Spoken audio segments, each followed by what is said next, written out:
In this video, we're going to be breaking down how the Instagram algorithm actually works and how it decides what content to recommend to other people so you can get your content seen more. So believe it or not, Instagram actually shares how their algorithm works. Now, they have this page in their transparency center that kind of explains their algorithm, but it's aimed more from a consumer side, but you can get a lot of data on how the algorithm actually works from this. So the first thing they explain here is how their Instagram Explore algorithm works. Now, they have a bunch of different ones that's different for Reels, it's different for individual posts, for search. Now, this is the Explore page, so where you're gonna see a bunch of different content, usually not from creators you follow. You can see reels, you can see images, and so on. So how it works, first off, they pretty much gather all of the content that's on Instagram and says what meets our guidelines. That's the first step. They gather inventory. Then they look at different signals, which we're going to talk about down below, which is really what is impacting the algorithm. And then they rank that content for each individual user or just that content in general based off of what type of buckets they want to put it in, you could say. And then that is then how content would be recommended in that order. Now, there are a lot of different things that influence this, and they describe it pretty well here when they talk about how the algorithm actually works and how it gives you content. So in order to understand this, when you're on the Explore page, they break it down into 4 classes that they call Recommender 1, 2, 3, and 4. So right here, you can see how they classify these 4. So Recommender number 1 is just content that is in a square format. This can be Reels, this can be photos, but it's what is in a square format on the actual Explore page. Recommender number 2 is what happens when you click on one of those squares, because it changes from just being on the Explore page to now you're in what they like to call a chain of posts. So how you interact from that. Recommender number 3 is any reel that is vertical on the Explore page. And then recommender number 4 is when you click into one of those vertical reels, what you do in that reels chain. So those are the 4 ways they break it down. I'm going to go through these. A lot of them are similar to each other. So first one will take a little time and then we'll go a little faster through these. So recommender number 1 is content that is either a photo, a reel or video that appears as a square on your Explore page. So what is affecting what content is put there? How do you get your content shown there for people to click on? And again, keep in mind, this is from the consumer side, so that's how it's worded, but you can take a lot of content from this and understanding about the algorithm. So the way they break it down is they tell you what the kind of factor is here, and then the signals they look at that influence this factor up here. So first one is how likely you are to click on a post, and they say these are the things that influence that. So the age of the post, new content's probably going to be pushed more. Total number of times people have seen or clicked the thumbnail of the post. So this is just saying the click-through rate. If you're shown on the Explore page a bunch and no one's clicking your post, it's probably not going to get pushed. It's not as interesting to those people. So having a good thumbnail on the Explore page is important. How many thumbnails of posts this person has seen, not really relevant to us. How many times post has been viewed first in a chain of posts. Again, chain is when you click in and then people scroll through and see it. Now, what this one means, this is a little bit confusing to me, and it might be to you guys as well. But what I take away from this is if they clicked this piece of content and entered a chain from that, so all of this is pretty much, except for the top one, your click-through rate. Then the next factor for this is how likely you are to click not interested on a post. So if people are clicking not interested on your post, your content, then it's less likely to get pushed, especially to people who share similar interests and things to this person. Now, if you look at the signals down here, it says how many times you've clicked not interested on posts and how many times people have clicked not interested on the specific post. So it weighs people who click not interested a ton, way less than people who click not interested very rarely. Next is how likely someone is to share a post. And then again, the signals, age of the post, new content's gonna perform better usually. How many times people have seen thumbnail. So again, you have your click-through rate here and here. So how many times people have clicked the post or clicked to reshare the post. So this again is going to be click-through rate a little bit, but then reshare rate based off of that click-through rate as well. And then the authors of the post that you've seen in chains of posts and clicked reshare. So if someone is looking at similar authors to you, your competitors, then if they're more likely to reshare that content, it might rank a little higher. So hard for you to directly influence that. And then the next is whether or not they click like on the post. So likes on a post, obviously engagement are going to matter when it comes to ranking. And things that affect this, again, you're going to see age of the post on all these, so I'm going to start ignoring that. How many times people have seen the thumbnail of the post, so click-through rate again right here for these two, and how many times it's been first in the chain of posts. So this is just how likely someone is to like it. So if you are getting more likes than normal when it comes to these factors, so if you have a good click-through rate and a good like ratio, then it's going to get pushed up a little bit more. So that's one of the factors as well. The next is how likely someone is to follow you after a post. So how likely you are to follow a post's author. So things that influence this, how many times people have seen the thumbnail. So again, click-through rate. So it seems like they're going from a wide range of the entire explore page. And if you click on it, so they're going from the very beginning instead of just from when someone's actually on the individual post. How many times it's been viewed in that first chain. So again, these are just pretty much click-through rate. And then how many times this individual person's followed people. So if someone's following a lot of people from the explore page and from clicking on content, it's not going to weigh as much as someone who maybe doesn't follow people as much. So having a call to action or something where you're asking people to engage or to follow you is going to increase these metrics. And these are things that do affect the algorithm, be it maybe not as heavily as other things, but they do affect it. So this is something that you can use to try and kind of bump up the algorithm. Next is how likely someone is to spend more than 5 seconds viewing your post. And again, this all starts with age of the post, and then you have the click-through rate also right here, and then the total amount of time people have spent viewing the post. So the total watch time, and they probably take the average watch time as well. And then how many times post has been viewed in the first chain of posts. Again, you're going to see these 3 or 4 on all of them for the most part, because it is just from that initial Explorer page. But if someone's staying on the post for more than 5 seconds in a chain, then that is going to be beneficial to the algorithm. So having a good hook or something that just captures their attention and keeps them for at least 5 seconds is going to be really important for the ranking and the algorithm. And that also affects things like your total watch time, your average watch time, that also play into the algorithm.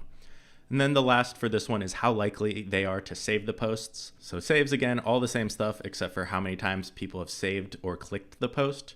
So again, the ratio of saves to clicks or views on the post. So if you have good ratios for your engagement, your click-through rate on your thumbnail, your saves, likes, comments, all of those shares, then it is going to push this content more. So that's recommender number 1. Recommender number 2, again, is once you click into a piece of content and you go into that chain, what you see when you go next and scroll. Recommender number 2 is going to explain how it chooses that content. So for this, whether or not you will like a post or those that come after it. So again, they're going based off of engagement here. And they do weigh it. So likes from an account that like a ton of posts are going to weigh less heavily than those from accounts that don't like content as often. And you can see that right here. So how many posts they've liked total, and then how many posts they've clicked like on in Explorer or in a chain of posts. And then it also is how many times you've seen the collection of thumbnails of posts in Explorer. So if you're seeing the same content in Explorer, you might see the same one a couple times. How many times are you seeing this, and how long does it take you to like a certain post or click on it? Next is how likely they are to spend 5 seconds viewing a post or scrolling through it. We talked about this already on number 1. Same thing here. And they do also weigh it against other users as well. So total amount of time people have spent viewing the post and how many times the post has been viewed. So your average watch time, that means how many times the post has been viewed for at least 1 second in the chain. So usually people will swipe pretty quick through the chain. If they stop for even 1 second, that does affect this. So that's a good thing. Obviously, better watch time, you're going to get pushed up more. And then how many times you've seen the collection of thumbnails or posts in the Explorer. So again, how many times they have to see it, that click-through rate, kind of same thing here. And lastly, how likely you are to scroll through a comparatively large number of posts in a chain of posts. So obviously this is a little general, comparatively large. So they obviously want you staying in the chains for a while. The longer someone stays in it and the more content they see, the more money they make because they can show them more ads. You got to think of it from Instagram's side. So how likely they are to scroll through a large number of posts in this chain. So how many posts are they clicking into? How many are they scrolling past? And how much time they are spending in it are all factors. So again, a lot of it comes down to capturing that engagement and keeping people on your posts. So that's recommender number 2, pretty similar to 1. And then recommender number 3 is the rectangular content. So the reels that you're going to see on the Explore page. And again, some of this will share the same stuff, but it is a little different since this is exclusively video. So how likely you are to click on the reel. Again, click through rate. How likely you are to scroll to the next reel. So if you don't click that first one in the Explorer, you scroll down, how likely are they to scroll down and go to that second one at all? Or did they just look at Explorer and then close it? So again, this is somewhat click-through rate, but somewhat other information as well. How likely you are to reshare a reel. So again, they're measuring how many thumbnails that person's seen. So again, the click-through rate. So thumbnails are important for when it comes to the Explore page. And then the bottom one's more for just this individual, so we can not worry about that. Obviously, reshares and that engagement is important. How likely you are to watch the full length of a reel. So someone watching a complete reel does weigh into this on the side of average watch time, total watch time. And then something else that's not mentioned here is also replays. So if they watch it more than once, their average views go up. So those are all factors in here as well. And then whether or not someone will click like on a reel, so how likely someone is to click on a reel, this isn't really important to you. But you can see they do weigh these likes and watch time a lot when it comes to this. Looks like it's mainly click through, watch time or time they stay on a post, and how they engage with it. And then number 4, again, this is pretty much the Reels algorithm by itself. And this is when you click into, from the Explore page, into the Reels, and you're in that Reels chain now. So when you're only seeing Reels. So the amount of time it's predicted to watch a Reel. So if someone is predicted to watch 5% of a Reel and they watch more, then it might be a good post and they might push it a little bit more. And you can see they say these things influence how much time someone is predicted to spend on a Reel. You have the length of the reel. So if you have a long reel and someone watches it all, it's probably worth a lot more than if someone has a 5-second reel and someone watches it all. Amount of time watching reels and how many of those were short reels. So again, that length of reels they are measuring. I don't know exactly where they have that cutoff. I would assume they have a couple, probably around 7 seconds, 15, 30, and then 60. And then how many reels you've watched more than 25% of. So 25% is a category they are measuring for average watch time or view duration, you could say. So that is something to keep in mind. You want to get people to stay at least that 25%, especially those first 5 seconds as we saw before. And then this next one, how likely someone is to watch a reel more than once and engage with it. So this is that replays, so someone watching it more than once and engaging by liking or commenting. So those factors come into here. How likely someone is to reshare the reels. Again, just reshares here. How likely you are to watch a reel at least once. So again, that rewatch, how many reels they've watched 25% of, we see that again, so we can tell that's going to be important. And then they talk about the time and length of the reels again. You see those a lot, you're going to keep seeing them, and they are important. Next is how likely you are to share a reel off of Instagram. So not on Instagram where you're DMing it to someone, but off of Instagram. So they probably weigh this a little bit heavier than reshares on the platform. 1, it takes a little more work. 2, you are bringing people from other platforms onto Instagram, so that could be beneficial to Instagram, obviously. So they probably weigh this heavier than just normal reshares. Then next, how likely you are to follow the author of a reel. So how likely someone is to follow you after viewing your content. This is going to be beneficial if you're following someone after viewing a piece of content. That probably means you liked that content and that creator. So that's going to be a decent sized factor in this ranking algorithm. So having a call to action or something to get them to like or follow you after this is beneficial to the algorithm. And then these next couple are kind of interesting. So how likely someone is to use audio from a reel that they watch. So if you create a reel with a certain piece of audio and they are doing things like click the audio link or clicked use audio to create their own post with it, that is something that goes into the ranking factor in the algorithm. So it's something to keep in mind when it comes to choosing your audio, how you're going to name it, and what type of audio you're using as well. And then again, how likely they are to save audio from a reel. And they say this indicates that they're going to create a reel if someone saves the audio, which I think is kind of a big jump. If someone saves the audio, they might just like it, but they do take that into account. So the saves and the use audio. And then the last one is how likely they are to watch less than 3 seconds of a reel. So if someone's watching less than 3 seconds, it's probably not relevant to them and this individual. So you need that watch time, and you can see how important watch time is through all of these. So those are the factors for that recommender number 4. Now this is just for the Explore feed. This is also for Reels.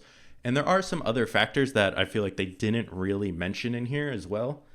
Some of it being what you do after they watch your content. If someone is leaving instantly after watching your reel and leaving and closing the platform, that's not beneficial to them. So I'm assuming they do track that. I know YouTube tracks that, so I would assume they would as well. So keeping people on the platform is important. I did not see much about sharing posts through DMs to other people on here. I would assume that is also beneficial. If everyone shared your post, that's double the amount if you're just DMing it to someone. But when it comes to the Explore page, these are all of the types of signals they're looking at. Now, I won't say all, but there's a lot of them, and this is from the consumer side again, not the content creator side. So there's definitely things in here that aren't mentioned, but what you can take away from this is watch time, engagement, and click-through rate on your thumbnails and getting people to follow are really the four main things when it comes to having content actually getting pushed to that Explore page.